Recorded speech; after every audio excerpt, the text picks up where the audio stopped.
Bonjour mes belles âmes, eh bien je vous souhaite une excellente journée et avant toute chose, n'oubliez pas de vous abonner, d'appuyer sur la petite cloche pour recevoir les notifications, mettre un pouce si le tirage vous a plu et commenter toujours dans le respect et la bienveillance. Voilà, j'ai sorti 3 cartes pour commencer. Allons-y, que nous disent ces 3 cartes? Première carte. La saison du loup sauvage. De quoi nous parle cette carte? Eh bien, cette carte nous parle de lieux hostiles, de lieux sombres. Mais en fait, ça nous parle de notre intérieur, ça nous parle de nous, ça nous parle de nos peurs, ça nous parle d'aller voir nos ombres hein, et de montrer qui nous sommes réellement. Hein, d'aller voir ces ombres qui sont en nous, notre part d'ombre, aller voir nos peurs et surtout montrer qui nous sommes, les regarder bien en face, les prendre avec soi, les chérir. Première carte. Deuxième carte qui est montée à nous, la chanson des femmes phoques. Elle nous parle de retrouver notre souveraineté, de revenir à l'origine, de revenir à la vérité, d'avoir un... Mais pour cela, alors écoutez, je sais, je bafouille un peu, mais il faut que je reçoive, et en même temps que je vous donne ce que j'entends, et c'est parfois difficile de mettre des mots sur ce qu'on voit, et ce qu'on ressent, et ce qu'on entend. Oui, on vous parle de revenir à la maison, mais de revenir à la vérité, au début, hein, et de faire ce travail. Pour faire ce travail, il va falloir être discipliné, se discipliner, accepter ce qui est et montrer notre vrai visage. Hein. Stop au masque, dites la vérité, soyez vous-même. Troisième carte qui est montée à nous, la pitié de l'autel du sel. L'autel du sel. L'autel du sel nous parle de guérison, du guérison de la perte. Ce deuil que l'on fait, cette douleur que l'on ressent lorsqu'on perd quelqu'un, quelqu'un de cher, un être cher, quel qu'il soit, hein, que ce soit un être humain, un animal, que ce soit quelque chose qu'on a vraiment chéri. On nous parle de faire notre deuil, on nous parle d'embrasser cette douleur qui va nous faire avancer, parce que c'est une douleur terrible que la perte. Donc, on nous parle d'accomplir ce deuil. Hein, mais la perte aussi, c'est la perte de la maison, de la vraie maison. Hein, puisqu'on nous dit de revenir à la maison, hein, de ne pas avoir peur. On nous parle de regarder nos peurs là, avec la première carte. Donc, pardon, excusez-moi, mais j'ai du mal à m'exprimer. Ça me prend la gorge là. Là, on nous parle de faire ce deuil, hein, d'englober cette douleur de lumière et de la chérir et de la serrer très fort contre soi pour avancer. Cette douleur va nous éveiller à autre chose, va nous montrer un autre côté de nous-mêmes, une autre face de nous-mêmes. Voilà. Maintenant, on va voir ce que nous dit notre âme. Là, je n'ai pas sorti les cartes encore. Je vais le faire avec vous. Qui vont aller compléter ce petit début de tirage. Notre âme à nous transmettre. Vous trouverez dans la définition les oracles que j'ai utilisés pour ça. Elle nous parle de colère et elle nous parle de peur. Voyez, la peur encore et la colère. La colère, c'est parce qu'on fait le deuil. Hein. On est en deuil. En deuil, on a perdu quelque chose. On a perdu beaucoup d'humanité, d'empathie. Et donc, on est souvent en colère. On ne sait pas pourquoi.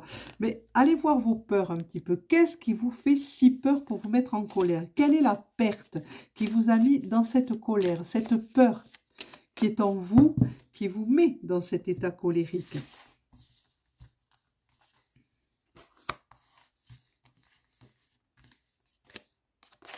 Oups, je suis trop curieuse d'emblée. Je regarde. Non. Ah, j'ai vraiment la gorge bloquée là. Il y a quelque chose qui est en train de se passer. On me parle et c'est difficile des fois. Le poids des larmes, vous voyez. Encore une fois, en dos de deck, on a le poids des larmes, on a le deuil. Hein. On a cette perte et on a juste, ah mais alors c'est fou, je tire la carte et derrière on a les regrets. Des regrets de ne pas avoir accompli peut-être ce qu'on aurait pu accomplir.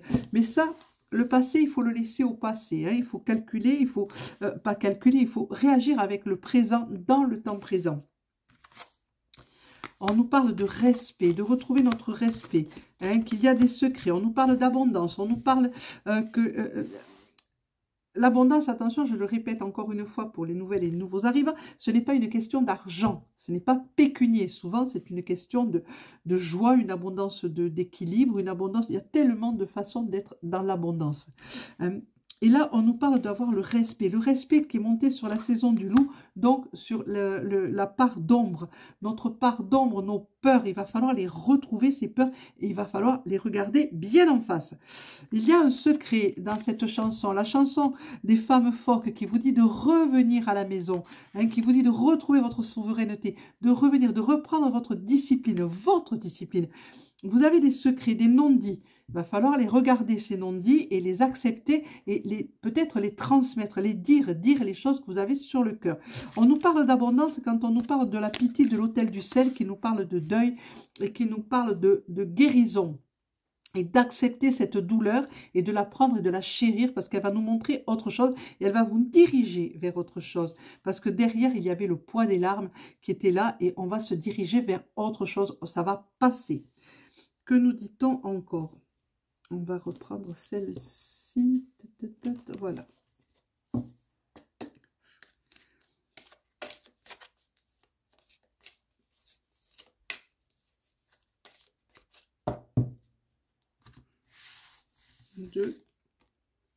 C'est un message d'alerte et un message d'amour. On vous dit qu'il va falloir retrouver cette foi, hein, qui vous fait défaut, et vous pardonner. Vous pardonner de ne peut-être pas avoir fait ce que vous auriez pu, ou ce que vous estimez que vous auriez dû faire ou pu faire, et que vous n'avez pas fait. Mais c'est vous qui estimez ça. Peut-être qu'il ne fallait pas, justement. Mais donc, vous devez... ce message d'alerte s'adresse à vous en vous disant... pardonnez-vous. Pardonnez-vous de n'avoir pas fait ce que vous pensiez devoir faire. Hein. C'est le passé. Le passé est le passé, on ne pourra pas revenir dessus. Donc, envoyez-vous plutôt des messages d'amour et de compassion et d'empathie. On commet tous plus ou moins des erreurs, ce que nous jugeons pour des erreurs. Mais en fait, ce sont des leçons de vie que nous apprenons chaque jour encore et toujours. Donc, ça va nous amener à autre chose. Ça va nous montrer une autre chose. Et peut-être nous amener justement à cette empathie qui nous manquait et qu'il fallait cette leçon de la vie pour qu'on comprenne et qu'on voit à travers le cœur, au-delà de l'apparence, au-delà de nos yeux physiques, qu'on voit avec autre chose. Il y a 2 cartes qui sont montées, c'est la sortie et la pierre. Voilà, parfait. Donc, on vous dit qu'il y a une sortie à vos problèmes, à vos soucis. Hein, et il y a le pendu, il y a la pierre. Voilà, il y a un renouveau, il y a un retournement de situation. La pierre qui est envoyée, qui retourne la situation. Ce qui n'allait pas, ben, vous pouvez le soigner, vous pouvez le guérir. Si vous avez peur de la mort, pour certains, non, il n'y a pas lieu d'avoir peur. Surtout, n'ayez pas peur. La pierre va retourner la situation. On vous montre la porte de sortie. On vous dit que c'est là qu'il faut aller, qu'il faut cesser de rester dans l'ombre et qu'il faut vous montrer à la lumière et cesser d'avoir ces peurs qui n'ont pas lieu d'être. En dos de deck, nous avons eu la nuit. Voilà, c'est exactement ça qui va avec ça. C'est sortez de la nuit, n'ayez pas peur de la mort. Hein, parce que la nuit symbolise la mort pour beaucoup de personnes, dans beaucoup d'anciennes croyances. La nuit symbolisait la mort. On en avait peur que le jour ne revienne pas. Mais si, le jour reviendra toujours puisque la pierre est lancée. Et la pierre, c'est vos intentions qui sont lancées. Hein, ça représente vos intentions. Vous devez avoir ces bonnes intentions, des intentions d'amour et de paix. On va prendre peut-être tagadagada. On va prendre celle-ci.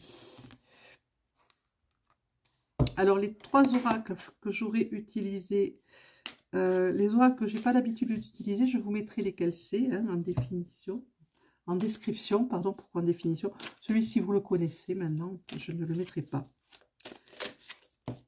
Et bien voilà, hop, qu'est-ce qu'on nous dit ? On nous parle du cœur et on nous parle de guidance. Vous êtes guidés, hein, on vous parle, on vous parle, on vous dit où aller, on vous montre le chemin. Il passe par le cœur, il passe par l'amour et par la célébration de la vie et non pas la célébration de la mort. Hein, et puisque dans votre idéal à vous, hein, puisque vous avez peur de cette mort, de cette nuit, de votre côté ombre, sombre. Non, non, il ne faut pas en avoir peur. Passez par votre cœur et voyez à quel point la vie est belle et vous êtes amené à voir ça, à retrouver cette joie, à retrouver votre souveraineté, à retrouver votre force, même si vous passez par un moment de grande douleur. Célébrer la vie, c'est très, très, très important. Voyons ce que nous disent les cartes du cœur, de l'amour. Celles-ci, je vous les mettrai aussi. Hein. Je vous mettrai quel est l'oracle. Donc, je répète encore, je ne sais pas si je l'ai déjà dit, je ne sais pas, mais au cas où, les cartes pour moi ne sont qu'un support. J'écoute beaucoup ce que j'entends, ce qu'on m'envoie ou ce que je vois. Pas de coupe, ok. Allez, on les prend. 3 d'un coup, c'est merveilleux. Rendez-vous, rencontre. Protection, les finances. Ah ah. Bon, vous êtes en protection et vous risquez d'avoir une rencontre hein, ou un rendez-vous, une entrevue, quelque chose hein, qui peut se traduire par un contrat peut-être. Un contrat, puisqu'on parle de loi, de justice et de protection. Donc, c'est un contrat et qui vous amène à avoir un spécialiste. Alors, soit pour la santé, soit pour les finances, mais je vois plutôt pour les finances, parce qu'on a parlé d'abondance tout à l'heure, donc c'est peut-être quelque chose qui va vous amener à un bien-être, un mieux-être dans votre vie. Hein? On vous parle d'avoir de la patience aussi. On vous dit que cette patience va être obligatoire. Il faut être patient. Il ne faut pas foncer tête baissée. Assurez-vous que tout va bien avant de signer quoi que ce soit. Si vous aviez toutefois un contrat à signer, quel qu'il soit, que ce soit un contrat de mariage, que ce soit signé. Là, on me parle de couple, d'union, d'un duo. La tempérance, le calme et la patience vont de pair. Hein, on vous dit sagesse, sagesse. Ne faites pas les choses sur un coup de tête. Faites très attention à ce que vous devez faire. Oui, faites très attention, très attention. Ne signez pas n'importe quoi, n'importe comment. Hein. Relisez bien le contrat. Vous êtes un couple et vous devez relire ce contrat. Ne soyez pas dans la... Ne soyez pas, soyez vous-même, hein, ne soyez pas dans la nostalgie et trop mentaliser les choses. Non, il faut aussi faire attention à vos émotions. Ne vous laissez pas guider par vos émotions trop. Hein. Essayez un petit peu de gérer tout ça et de vous poser. Posez votre mental. On vous dit que vous devrez être à l'écoute, hein, à l'écoute des choses que vous entendez en vous, qui se passent en vous. On vous parle de méditation, on vous dit qu'il faut écouter. Mettez-vous en méditation souvent dans un endroit calme, serein, silencieux, où vous pourrez écouter cette voix en vous qui vous parle et qui vous aide à avancer et qui vous amène au-delà des choses. On vous dit de vous laisser aller, de vous abandonner, hein, de prier si cela vous convient, ou de méditer, ou relaxation profonde, contemplation, mais surtout de le faire maintenant, c'est le moment. Abandonnez-vous aux énergies positives qui arrivent au grand galop en ce moment. C'est des énergies de nettoyage, de guérison, parce que vous avez été trahi, vous avez eu de grosses déceptions, des deuils, et ces énergies-là vont vous nettoyer, vont vous aider à avancer, à passer le cap. Voilà mes belles âmes, on va s'arrêter là, parce qu'on pourrait continuer à l'infini. Vous recevrez du soutien, de l'aide, pratiquez l'ancrage, ça c'est important, ne cessez jamais de pratiquer l'ancrage, c'est hyper important pour être bien posé au sol et bien recevoir toutes ces énergies qui nous arrivent et qui sont très puissantes et très fortes. Donc voilà mes belles âmes, on va s'arrêter là pour ce tirage de quoi nous parlait notre âme. Je vous souhaite une excellente journée à toutes et à tous et je vous dis à bientôt. Au revoir.